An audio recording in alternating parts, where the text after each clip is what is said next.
with you here, bringing you Samurai 8 manga review. This is chapter 2. Um, this chapter was a little bit more interesting, I guess you can say, than chapter 1. As you see in my title, it still doesn't resonate with me. I'm still not, sold by this series yet. I know a lot of people are hyping it up and whatever, but, to be honest, we have just got nothing but world building. And the world building is nice. My problem with Samurai 8 so far is the fact that I feel like the main character, everything is too convenient for this kid. It's he starts off as this weak nobody that can't do nothing, and his father is building him a machine so he can be able to get up. And that fails, and then all of a sudden, it's he goes from zero to now being a hero and having power and being able to move on his own now, having a healthy body. As you saw in the beginning of this chapter, of chapter 2, since he could only eat apples because that was the only thing his body was able to digest, and, only thing he was able to actually chew that wouldn't hurt his teeth, it's now he's eating and drinking everything, and he's in love with it. And it's cool because it makes sense. Somebody who never ate or drank something, if they do it for their first time and they actually like it, they're going to enjoy it, especially if it's something they've seen for years but they couldn't touch it because they know it's going to make them sick. It does make sense, especially in a child aspect. But like I said, it's everything feels given to him. And I hate when main characters are given all opportunities and powers and it's they don't have to work for it. That makes the story boring in my opinion. I gave this example, I believe it was on Twitter, or maybe I was on Another Wars channel. I don't remember where I was at. It was one of the two. But I came into this discussion with somebody and why I didn't like it, and I gave them the example of, can you imagine in part 1 of Naruto, when Naruto had that ninja secret scroll of the village in the first chapter and everybody was hunting him down? Can you guys imagine if when Naruto read it, he would have gained all the knowledge and power in that scrolls like that in a snap of a finger? That would have been kind of OP and broken. That would have been a Hokage level. And bad enough he already had high level chakra plus the 9 tails on top of that. He would have been deadly as hell. Naruto would have ended in probably 12 chapters. Or 15 at most. 20 volumes, I guess. But I'm just saying that as an example. If that's technically what happened to this kid. Hachimaru is he gained power out of nowhere. And the thing that even made it weird is that he committed seppuku, so it's you died, so how come this power was just given to you? And it's funny because the way it was given to him is the enemy that made him do it, that made him commit suicide, seppuku, he had this machine ball with him. And thanks to that, the legendary cat that's with him, who's now going to be his teacher, I assume, who's teaching him stuff, he was in there at first. And then that ball later on became something else, and then it absorbed the kid, and then he became this powerful person, and it's it's just not resonating. Like I said, it's not going well. But the world building is beautiful, that I have to admit. I am liking the world building, and I'm liking some of the character designs, especially that one guy in the beginning. He looked like the one guy from Bleach, Tozen. He looked kind of cool. The god Akema, if I'm pronouncing it right, he looked like the Sage of Six Path, but a younger version, so that was pretty cool. But the chapter was good. It was just world building and him going around on his dog, which we can find out it could fly. We did get an interesting bit where he falls into somebody's house. And again, like I said, things are convenient for him. The house that he fell into was a kid who lives alone and he never leaves his house. He doesn't play video games. Kind of reminds me of him. But before Hachimaru crashed into his house, he was playing his game and there was these two people arguing over his future. And I thought it was probably his parents, mother and father. But then we seemed to realize that there was just actually his dialogue in his head. He had a male and female voice in his head that was arguing. It wasn't really somebody there arguing with him because he lives alone. And another weird thing about this character is that supposedly in that dialogue of his mother and father arguing, supposedly he's a boy, but they're gonna call him a female because he has like a female heart and he has like female traits.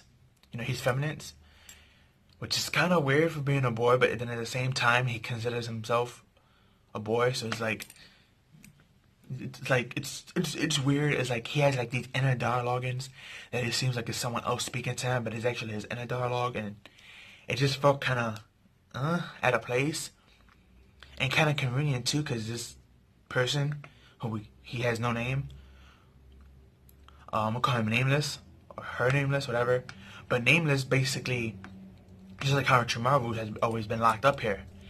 But at the same time, they play the same game. And it's funny because Hachimaru is number 1 and this person's number 2. And this person told Hachimaru to get out because he was throwing the word friends around, and this person felt offended because of certain things Hachimaru was saying, like, I want to meet friends, I want to walk around and stuff like that. And this person kind of felt some type of way. So after this person kicked Hachimaru out, Hachimaru was like, I make you a bet. Since you like to play this game a lot, I'll play against you. And if I win, you have to come with me to find my dog and walk it. Because, you know, they got separated when he fell. So they ended up playing, and it looked like the kid was going to win, Nameless, but Hachimaru turned it around and used his super skills and, like, was able to win. And then this kid found out, thanks to his skills, you're actually the number 1 player, aren't you? And he was like, yeah, my name is Hachimaru. Nice to meet you. And then the kid, since he lost the bet, he had to leave the house for the first time in 8 years. And he finally saw the sunset, and he looked pretty happy. Especially since he had, like, this special discussion with Hachimaru that, like, they're going to become friends. And he's happy that he met him, even though he had a lot of bad things that happened to him today. And it was heartwarming, but I hope they're not going to make this kid his sidekick or love interest. That'd be like, extremely boring and kind of cheesy and weird. Especially since we don't know its gender, and at the same time it has no name, so. But then we get like this panel of all 3 of them, the dog, Hachimaru himself, and this person, the no name. They're just there hanging out, and we got these 3 samurai pigs that are about to attack the city. So, and that was the chapter ends. We did get some interesting stuff though. Besides, like, you know, this whole 2 kids fighting stuff. The kid Nameless did mention some very interesting stuff. I had to write it down in my notes because I didn't want to forget it. This is very important to the story. One, they're in the 7th ward right now of the castle, which is called the Yakuza Dojo. And everyone in here is training to be warriors. So, for this castle. Which depicts this state that none of the high-level warriors are in the castle right now. So, they're going to try to assault it. So that makes sense with what the kid Noni was saying. And it's intriguing to me because when Hachimaru was looking at everybody, when he was on his dog before he fell off, we get to see a couple of the people. And for some odd reason, all these people are like, basically they remind me of Bororo. If you guys have been catching up to the manga on that, I'm very, very behind because I dropped it. But if you know anything about Karma, they're like half human with like robot parts. And I know a lot of people here, even the regular humans, look that way. So, I wonder if Kishimoto's gonna do like a tie-in, and maybe Samurai 8 is gonna be actually the story before Naruto. And I'm thinking that maybe the Asushi clan is going to actually eventually show up in this series. Because, you know, that main guy looked like our war god from Naruto, the Sixth Sage. So maybe, you know, Kishimoto's gonna like tie in this story with Naruto, and maybe the Asushi clan is gonna be from this generation, and maybe this is gonna be like the story of how the Asushi clan began and how they, you know, went to the Naruto, how they created the Naruto realm technically, or how they found that realm, or that word, I should say. Since we know they're technically like space aliens, I guess. Maybe he's gonna do that in, like how Star Wars go backwards from the story plot. You have to watch the last to the first to actually understand the story. Maybe he's gonna do something like that, since last chapter that technically he started off like Star Wars. So I'm just throwing that in. Maybe the Sushi Chan's gonna be in here, and maybe this is gonna tie in with Naruto. Who knows? But again, the chapter's not really resonating that well with me. But it is what it is. But tell me your thoughts and opinions down below. Tell me how you feel about the chapter and are you liking it so far? Me, I'm not saying that it's trash, but it's not really pulling me in yet. So I'm going to still give it 3 more chapters. After chapter 5, if I don't like it, then I'll announce it when I drop it of it. But for now, I'm going to keep giving it a shot. But that's all I have for you guys. Like, comment, share, subscribe, share with your family and friends. Give this video a like. Follow me on Twitter. Link me down below. That's all I have for you guys. Peace and have a good one.